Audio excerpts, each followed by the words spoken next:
तस्करी के जो डायरेक्टर है राघव हाँ जयरथ, वो मेरे दोस्त हैं। बहुत 10 साल हम लोग बहुत सालों से हम बातें कर रहे थे। राघव मुझे हमेशा कोई ना कोई चीजें बताता रहता था कि यार मैं ऐसी कहानी, तब तो वेब सीरीज होती भी नहीं थी, फिल्म लिखते थे, हमने 2-3 फिल्में साथ में डेवलप भी की, हुआ नहीं हुआ।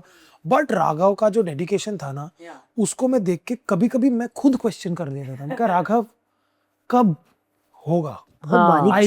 I will. मैं आपको उनके बारे में एक बात बताती हूँ। हमने जो सब्जी वाला सीन आपने देखा होगा, तो हम ना बकायदा मतलब टाउन में जाके शूट कर रहे थे किसी चौक में। मतलब पूरा वो थोड़ा सा ओल्ड मुंबई जिसको कैसे कह सकते हैं ना, वो वाली चीज थी। और सब्जी वाला सीन हमको लगा था दोपहर तक खत्म हो जाएगा, 7 बजे I was on set with hair makeup everything, वो छोटी बच्ची वगैरह वगैरह। हमको 4 बज गए क्योंकि Raghav sir was so particular, ये सब्जी ऐसी ही होनी चाहिए, ये इधर ही रुकनी चाहिए, ये ऐसे। तो ना मतलब इतने ज्यादा टेक हो गए, तो नॉर्मल एक्टर ना ऐसा हो सकता है कि अपने आप को डाउट करने लगे, लेकिन मुझे उनका स्टाइल बहुत पसंद आया और समझ में आ गया। मैंने कहा okay, this is what he wants, this is exactly what he wants. So he is obsessed कि ये टेक ऐसा ही होना चाहिए, ये चीज ऐसी ही होनी चाहिए। एंड उसके बाद फिर हमने भाई हो भी। और मजा पता है क्या, वो मेरा इतना अच्छा दोस्त है कि हम एक दूसरे को वैसे वाले सच बोलने वाले। मैंने तस्करी पूरी देख ली, मुझे पता ही नहीं ना उसने मुझे बताया अच्छा कि भाई वो है भी ऐसा। हाँ, उसने मुझे बताया भी नहीं कि भाई नेटफ्लिक्स पे मेरी सीरीज आ रही, कुछ नहीं। मैंने भी देखा सडनली, मैंने अभी कुछ दिन पहले कहीं कुछ देख रहा था, मतलब ये क्या इंटरव्यू दे रहा है भाई। फिर नीचे हैशटैग तस्करी, मतलब ये, फिर मैंने देखा, मतलब हे भगवान ये बंदा है, इसने डायरेक्ट करी और है। उसके बाद तो क्रेजी हो गया यार। और क्या गजब, क्या टाइट है ना कि मतलब बहुत बारीकी है भाई। नीरज पांडे का स्टूडेंट हो तो बारीकियां ना समझे, ऐसा हो ही नहीं सकता, है ना। मुझे लगता है राघव का भी एक पॉडकास्ट करना ही चाहिए हमें। हाँ, आज एक्चुअली उनको लेकर आ जाती मैं। हाँ यार कसम से। इधर ही तो रहता था पहले। हाँ अभी पता नहीं किधर रहता है, किधर रहता भाई। और मुझे ना इतना अच्छा लगा था हर्ष भाई, जब हम लोग लाफ्टर शेफ में मिले थे अभी हाल ही में फॉर चंद्रयान, तो ना भारती क्या यार तस्करी में काम किया, क्या यार तो हंसी नहीं निकली। एवरी टाइम ब्रेक हो जाता था ना, यार क्या फाइट मारा है तूने, सच क्या में ये मैं यही बोलती हूँ, क्योंकि मैंने तस्करी देखी है और मैं पूछती थी, मैं क्या तुम सीरियस कैसे हो गई, क्योंकि एकदम हिल भी नहीं रही थी ना पूरी, कुछ ऐसी थी कि मैं तोलूं क्या।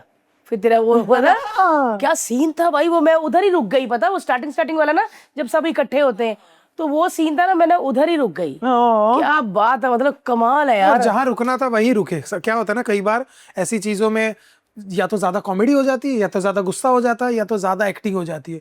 इसमें इतना नेचुरल किया ना कि ऐसा लगता है कि मैं किसी कस्टम के ऑफिस में ही बैठा हुआ हूँ और उधर ये सब चल रहा है। उतना लिमिटेड किया है, वो बहुत बड़ी बात है। रुकना बड़ा मुश्किल होता है। एंड आई थिंक हमें किसी को नहीं लगा था कि वो नेटफ्लिक्स पे ग्लोबली ट्रेंडिंग हो जाएगी। मतलब मैं और शरद उस दिन मिले थे किसी पार्टी में, और शरद कह रहा था कैसे यार इतनी बड़ी हो गई सीरीज, यार पता नहीं लगा। कह रहे हाँ यार पता नहीं। तो कभी कभी होता है ना कि कुछ चीजें आपके लिए बनी होती है और आप वहां पहुंच जाते हो, वो वाली चीज। आप इम्पैक्ट देखो इसका। मैं दुबई था और मैंने घड़ी पहनी थी गोल्ड की, और एक बंदा फोटो खिंचाने आया और बोलता है सर तस्करी देखी है ना, आपको ना पकड़ ले। नहीं भाई, बिल है मेरे पास, बिल है। आप इम्पैक्ट देखो, ओह माय गॉड, इम्पैक्ट देखो कि बंदा सबके दिमाग में है, और वो एयरपोर्ट पे था, उसके दिमाग में तस्करी चली, उसने मेरे को देखा, अरे वाह बहुत सी घड़ी है, आप अभी देखना आपको भी पकड़ लेंगे। और ये खुश हो गया, इसने बोला कि वहाँ यूनिफॉर्म में अमृता ही होगी, वो तो छोड़ ही देगी। पर क्या लगी यार यूनिफॉर्म में, मतलब कमाल।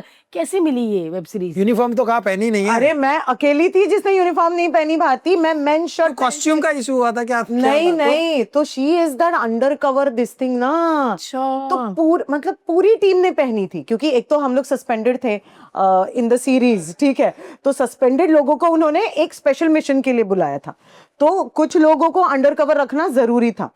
तो मैं मेन शर्ट और डेनिम्स पहन के निकल जाती थी, मतलब 10 मिनट में मैं तैयार हो जाती थी। मुझे आज भी याद है कि एक दिन सब लोगों ने यूनिफॉर्म पहनी थी और मैं अकेले बैठी हूँ चौकड़ी मार के, क्योंकि यूनिफॉर्म का एक डेकोरम होता है, एक तो वो वाइट होती है, तो हर कहीं बैठ नहीं सकता। मैं तो यार नीचे चौकड़ी मार के बैठ जाऊँ, ऊपर बैठ जाऊँ, मैं तो कहीं पर भी बैठ जाती थी।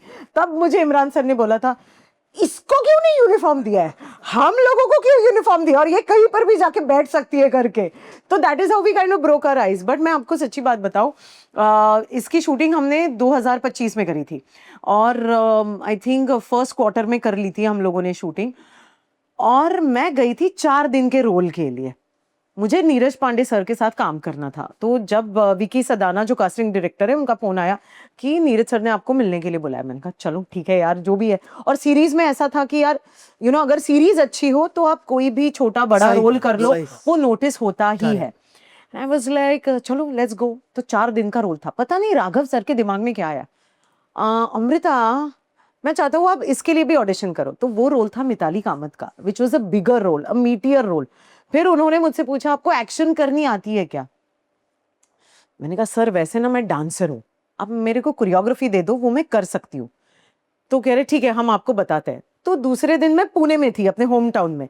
पता नहीं क्या मेरे दिमाग में आया, मैंने वहां पे ना मर्दानी खेल बहुत करते हैं पूना में.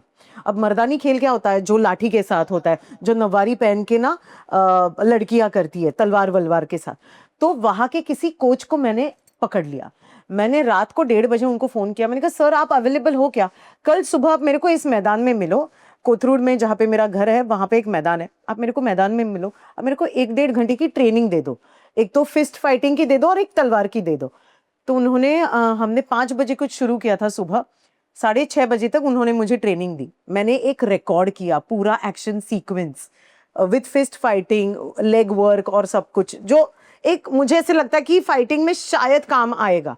फिर मैंने तलवार के साथ एक फाइटिंग रिकॉर्ड की और उनको भेजी फ्राइडे स्टोरी टेलर्स को. एंड उन्होंने कहा ये बहुत अच्छा है, चलो वेलकम ऑन बोर्ड. यार क्या बात है यार, इसको बोलते हैं एफर्ट. क्या आपने आपका काम किया? हाँ किया, पूरा किया, एंड तक किया, उसके बाद ऊपर वाले पे और फिर मिला. बिल्कुल बिल्कुल. कई बार ना ये बहुत अच्छी बात है और ये बहुत लोगों को सीखनी चाहिए कि कई बार ना हमारे एफर्ट्स में कमी होती है और हमें लगता है मैंने तो एफर्ट दिया है.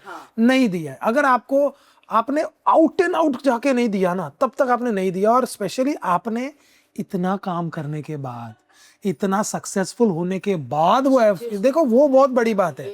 क्या पहली बार कुछ मिल रहा है ना, तो आदमी तो सब करते हैं पहली बार, पहले 6 महीने करियर के ना आदमी जान लगा देता है. बात तो तब है कि आप 10 साल बाद उसी एंथुजियाज्म से काम कर रहे हैं. बिल्कुल, और ये बड़ी बात, that is why you and 5 बजे फोन करके बुलाना अंधेरे में, हाँ, 6-6:30 बजे तक, क्या बात है. ग्राउंड वाउंड पे पूरा मिट्टी. तो फिर मिट्टी कितने के दिन का साथ. काम था? फिर आई थिंक अराउंड 25-30 डेज का तो काम था. भाई साहब लड़की ने खुद बदल दिया अपना रोल. और सब मर्द थे ना? हाँ सारे के सारे. उसमें एक I think I was the only one, और जोया ऑफ कोर्स, मतलब जो इमरान जी बट के. वो फिर वो अलग जोन में. हाँ, यहाँ वो अलग पर जो zone में. इन लोगों के साथ विद द बॉयज. क्या बात है भाई ये हमारी लड़कियों की मर्द है. क्या कमाल कर दी यार. मजा आया शूटिंग में? बहुत मजा आया. इनफैक्ट मेरा दूसरा दिन जो था वो एक्शन सीक्वेंस था, और तब तक अब्बास मास्टर जी है ना, उन्होंने मुझे देख लिया था कि कैसा कर रही है, चलो ठीक है ये वो. बट फाइटिंग होने के बाद ही hugged me and he was like ये बात है अमृता, क्या बात है. क्योंकि जो अच्छे वाले मास्टर होते हैं ना, पहले नहीं बोलते. बिल्कुल नहीं. और 2 कैमरा सेटअप के साथ था. एंड सेकंड दिन ही मैंने कहा यार आज तो करके दिखाना है अमृता, इस पार या उस पार. और उसमें मेरे को इंजरी हो गई थी, पूरा ऐसा उल्टा मुक्का मार दिया था मैंने स्टंटमैन के जॉ के ऊपर, पूरा सूज गया था मेरा हाथ ऐसे. उसका जॉ भी ऐसा हो गया था. वो 6 फुट का आदमी था. फिर मेरे को कहता है, जब मैं वापस आई, एक 15 मिनट वो लिया मैंने. I gathered myself and I was like चलो अभी कौन सा सीन शूट करना है करके. फिर वो एंड का ही रह गया था कि उसको यहाँ पे पटक के मैं लात मार रही हूँ करके, तो वो करवा लिया हमने. फिर कहता है दीदी सब आपके पास आ गए देखने के लिए, मेरे पास तो कोई आया नहीं. अरे लड़की हूँ ना यार, छोड़ ना, मैं आती हूँ, क्या चाहिए आपको, चल चाय पीते करके. फिर चाय पी हम दोनों ने बैठ के. एंड उसके बाद डांट पड़ती है? हाँ पड़ती है, क्यों नहीं. हमें तो रोना ही निकल जाए. ठीक है ना, सबके सामने पड़ती कि आओ तुम जरा अकेले में. नहीं वैसे आज तक हुआ नहीं है, लेकिन जैसे प्रसादो करके मेरे डायरेक्टर है, तो वो डांट देते थे मुझे जब मैंने चंद्रमुखी की थी तब. क्या कर रही है, ये सिखाया क्या. सॉरी, रो मत, मेकअप खराब हो जाएगा। ओके।